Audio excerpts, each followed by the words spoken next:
Hey, we're going to talk about how to get more customers for your business this year. Okay.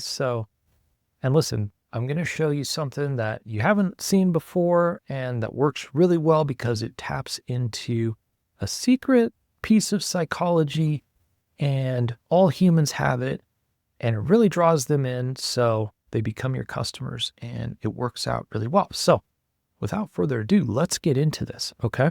Here's the thing, like I mentioned, why this works is just simple human psychology, and we're not tricking anyone or not doing anything like shady. What we're going to do is just tap into something that when people see it, they just can't resist starting it and doing it. Okay.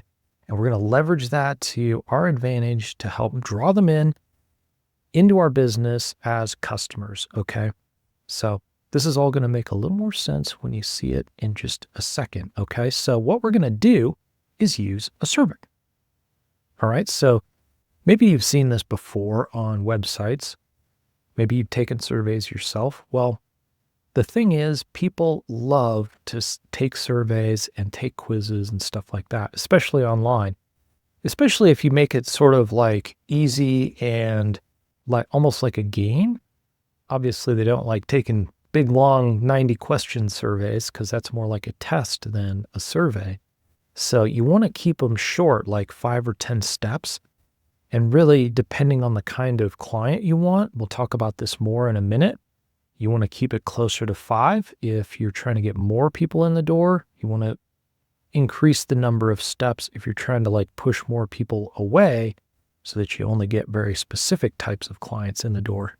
So like I said, we'll talk about that in a minute, but what I want to introduce to you is what I call the reverse survey method. All right. So nobody ever does this. Nobody talks about this, but it works super well.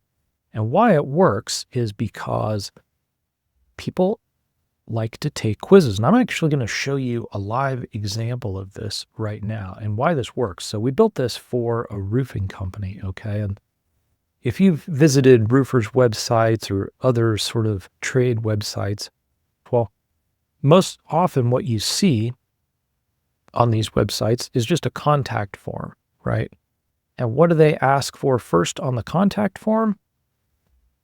Their info, right? Name, email, phone number, and all of that stuff. And then it's like, oh, just leave a little message and tell us what you want, right? And then we'll get back to you. Okay. Well, it works when people sort of fill that out, but a lot of people look at that and it's just like, if there's something that they're like, well, maybe I want to do that, maybe I don't, maybe I'm not ready to share my contact info just yet. Why the reverse survey method works is because we take advantage of that little thing that people have that's like, ooh, a game, and we just draw them in, right? So the first thing we do is we start with questions. And then we put the contact information last. All right. And that's why it's called the reverse survey method, by the way. So we obviously need their contact info, but we don't really need it until we know that they're actually a prospect for us. And if they can't take the time to fill out this simple survey, well, were they going to be a good lead in the first place? Maybe not. Right. So we just know that a lot of people visit websites, they get distracted, they forget what they were going to do, or maybe it's like after hours, right? So they're not really going to be able to call you at 9 p.m. to set up an estimate. So what do? Well, maybe they just sort of type a new web page in and go, look at YouTube and watch cat videos, right? So you never know what's going to happen. We just tap into this survey thing because people like doing that, and it just draws them in. And we just ask them simple questions, right? And meanwhile, what's going on for us as a business owner is we're getting higher quality leads, and we know more about them before we even have to reach out to them, right? And they didn't have to talk to our receptionist or us on the phone first to do any of this screening. And it just saves tons of time. And all those people who are like, going to be kind of shady with the information and stuff anyway, well, maybe they just sort of like get kicked out of here because they didn't want to fill out the survey. So this works super good. And as you can see on this site, like we don't even we don't even put the phone number or anything on here. So this is sort of the channel they have to push through if they want to contact these guys.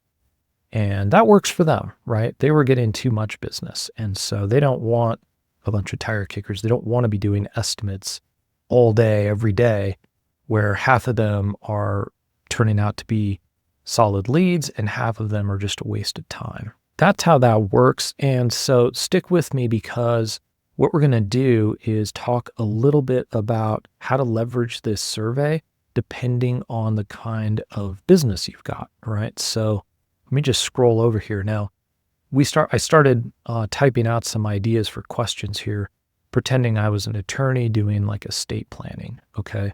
And so, maybe you want to ask some questions, because maybe as an estate planner, your preferred type of client are like trust clients or that kind of thing, or that's kind of, really what you want to find out from people is are they really here for estate planning, or, is it something else? And so we could start off with questions about like, do they own property, or are they a partial business owner or a business owner and stuff like that? Are they wanting to do a will or trust? Like, we can just come out and ask. And so like, for some estate planners, they're getting too much business and they get too many people who don't want to pay to have the service done. And so you can even ask a question like, are you willing and able to pay, the deposit after our first meeting if we agree to work together, right? And if they can't answer yes to that, then, do you really want to waste time setting up a 45-minute or hour meeting with them, right? So these are the kind of questions that you can ask yourself and set up your survey accordingly. Now, the one caveat to this I want to talk about here is that, just depending on where you're at, like some businesses really need every lead that comes in the door, right? They're not trying to push anyone away. They're trying to just get any customer that can. And so what I've drawn out here is just a quick little survey where it like shows on one side, like the difficulty of your reverse survey situation. The more difficult it gets, the higher quality the leads are generally. And so obviously if you don't want to screen out too many people, then, people who don't even do a survey, I mean, this is basically the circle that they're in down at the bottom, right? If you just put up a basic survey, then you're kind of here in the middle somewhere, which is, I think, ideal, because this is where not only are you getting quality leads, but you're attracting more people in just by that little gamification kind of thing, right? Like they get to the website, it's almost like a little game that they want to play. Okay, so if they're interested in this service, it's like, boom, they're going to kind of dig in and start taking the survey, right? So we tap into that to get more customers. And then if you're in the situation where you're actually trying to push customers away so that you can be laser focused on particular types of customers or people who are really willing and able to work with you, like that estate planning situation we just talked about, then you add more questions. You make the survey a little more difficult, right? So a 5-step survey, keeping the questions super simple, that's going to land you in the sweet spot, I think. If you're trying to push people away, like more tire kickers away, then you can increase the number of questions, right? I really wouldn't go beyond like 10 questions though in these, all right?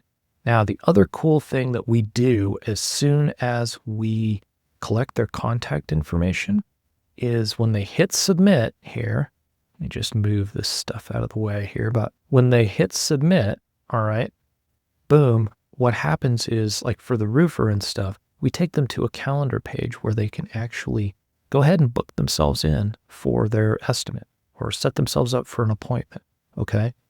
So you can see here, like, we haven't used anything fancy.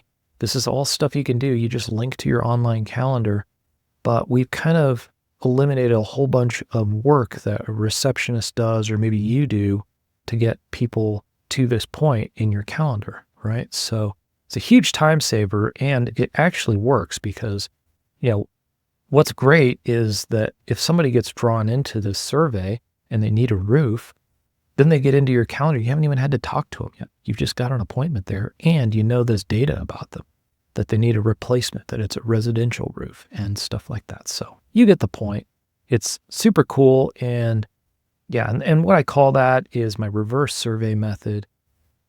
I think you can benefit from this. A lot of people can. So let's go back over here. Now, the last thing I want to talk about here is how to put this in action. Now, you may need a website developer, but you may not. If you've got any kind of website, you probably can put a simple survey onto your site. If you don't have the survey capability in your website, then you can probably use something like Jot Forms or something like that, which is like a quiz builder or a survey taker.